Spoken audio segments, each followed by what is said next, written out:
इन लोगों को भी अपनी आर्मी में शामिल किया जाए। इस सब के बीच अगस्त 1942 में Mahatma Gandhi ji quit India movement का ऐलान करते हैं।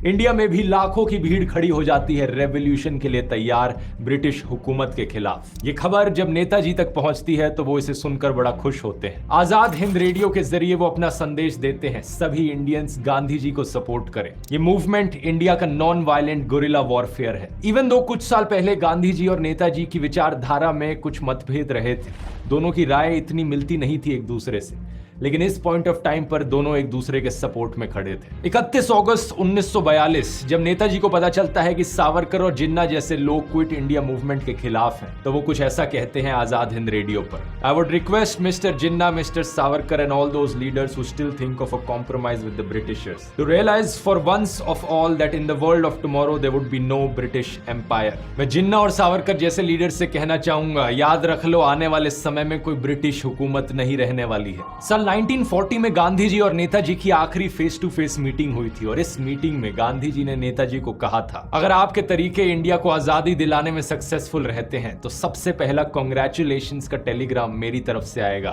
इस इंसिडेंट को खुद नेताजी ने अपनी किताब द इंडियन स्ट्रगल में लिखा था। तो इनके विचार और तौर तरीके जरूर एक दूसरे से अलग थे, लेकिन एक दूसरे को ये बहुत एडमायर करते थे। गांधी जी इंडिया के अंदर संघर्ष कर रहे थे और नेताजी इंडिया के बाहर से संघर्ष कर रहे थे।